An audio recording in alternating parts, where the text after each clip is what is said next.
దిత్వా తుఫాన్ తీవ్ర వాయుగుండంగా కొనసాగుతోంది. పుదుచ్చేరి తీరానికి సమాంతరంగా ఈ తీవ్ర వాయుగుండం ఏర్పడింది. కొన్ని గంటల్లో వాయుగుండంగా బలహీనపడే అవకాశం ఉంది. చెన్నైకు 50 కిలోమీటర్లు, నెల్లూరుకు 200 కిలోమీటర్ల దూరంలో ఈ తీవ్ర వాయుగుండం కేంద్రీకృతమైంది. దీని ప్రభావంతో మరో 3 రోజుల పాటు ఏపీలో వర్షాలు కురుస్తాయని వాతావరణ శాఖ చెబుతోంది. నెల్లూరు, తిరుపతి జిల్లాల్లో అతి భారీ, కోస్తా ఆంధ్రలో అక్కడక్కడా మోస్తరు నుంచి భారీ వర్షాలు కురుస్తాయని తెలిపింది.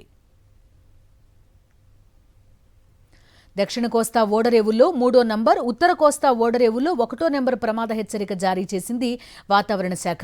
మత్స్యకారులు వేటకు వెళ్లొద్దంటున్న వాతావరణ శాఖ అధికారి జగన్నాథ్ కుమార్తో మా ప్రతినిధి Anil face to face. Sri Lanka, తమిళనాడుపై తీవ్రమైనటువంటి ప్రభావం చూపించిన దిత్వా తుఫాను క్రమంగా బలహీనపడుతోంది. ఇప్పటికే తీవ్ర వాయుగుండంగా బలహీనపడినట్టుగా ఐఎండీ వెల్లడించింది. మరికొద్ది గంటల్లో వాయుగుండంగా మరింత బలహీనపడనుందని అధికారులు చెప్తున్నారు.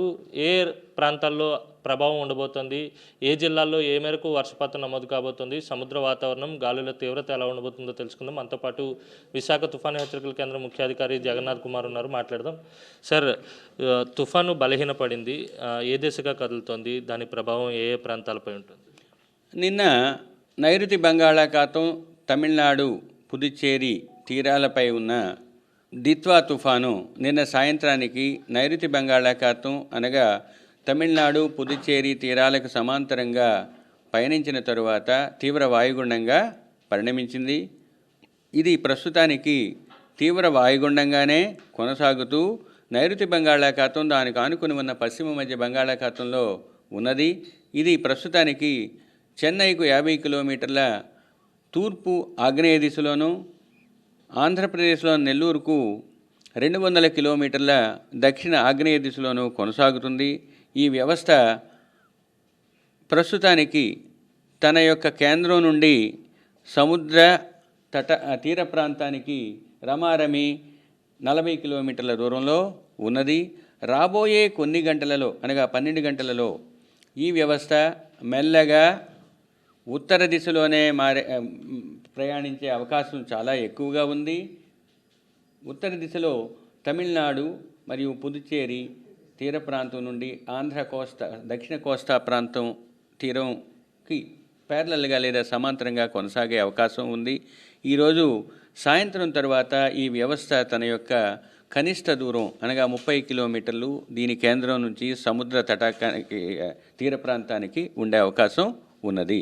కాబట్టి ఈ వ్యవస్థ వల్ల రాబోయే 3 రోజులు కూడా దక్షిణ కోస్తా జిల్లాలపై పలు ప్రాంతాలలో తేలికపాటి నుంచి మోస్తరు వర్షాలు ఉండే అవకాశం ఉంది. దక్షిణ కోస్తా జిల్లాల్లో, ఉత్తర కోస్తా జిల్లాల్లో అయితే రాబోయే 3 రోజులు కూడా కొన్ని ప్రాంతాల్లో తేలికపాటి నుంచి మోస్తరు వర్షాలు పడే అవకాశం ఉన్నది. తదుపరి కోస్తా జిల్లాలలో వర్షపాతం యొక్క క్షేత్రీయ విస్తృతి మరియు తీవ్రత తగ్గే అవకాశం కనిపిస్తుంది. అతి ముఖ్యంగా ఈరోజు దక్షిణ కోస్తా జిల్లాలైన శ్రీ పొట్టి శ్రీరాములు, నెల్లూరుతో పాటు తిరుపతి జిల్లాల్లోని 1-2 చోట్ల భారీ నుంచి అతి భారీ వర్షం పడే అవకాశం ఉన్నందువల్ల ఆ జిల్లాలకు ఆరెంజ్ వార్నింగ్ ఇచ్చాము. ఇక మిగిలిన 4 జిల్లాలు ముఖ్యంగా కోనసీమ, అంబేద్కర్ మరియు పశ్చిమ గోదావరి, బాపట్ల, ప్రకాశం జిల్లాల్లోని 1-2 చోట్ల భారీ వర్షానికి అవకాశం ఉన్నందువల్ల ఆ జిల్లాలకు ఎల్లో వార్నింగు ఇవ్వటం జరిగింది.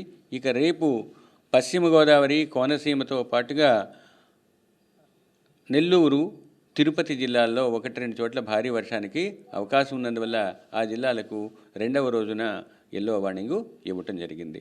వీటితో పాటుగా సముద్ర తీరం వెంబడి తీరం ఆవల ఈదురుగాలులు రాబోయే 2 రోజులు కూడా కొనసాగుతున్నాయి.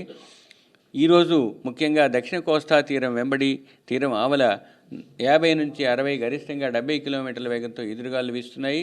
కొన్ని గంటలలో ఈ గాలుల యొక్క ఉధృతి తగ్గి 45 నుంచి 55, గరిష్టంగా 65 కిలోమీటర్ల వేగానికి చేరుకునే అవకాశం ఉంది. తుఫాను బలహీన పడినప్పటికీ కూడా మరో 2 రోజుల పాటు దాని ప్రభావం ఏపీలో ఉన్నటువంటి దక్షిణ కోస్తాతో పాటు రాయలసీమ జిల్లాలపై ఉండేటువంటి అవకాశం ఉందని వాతావరణ శాఖ అంచనా వేస్తుంది. తీరం వెంబడి ఈదురుగాలు కొనసాగితే కనుక 2 రోజుల పాటు మత్స్యకారులు వేటకు వెళ్లరాదని, అలాగే తీరం వెంబడి ఉన్నటువంటి ఉత్తర దక్షిణ కోస్తా జిల్లాలో ఉన్నటువంటి పోర్టులకు కూడా ప్రమాద హెచ్చరికలు జారీ చేయడం జరిగింది. వీడియో జర్నలిస్ట్ అప్పలస్తో కలిసి అనిల్, సాక్షి టీవీ, విశాఖ తుఫాను హెచ్చరిక కేంద్రం నుంచి.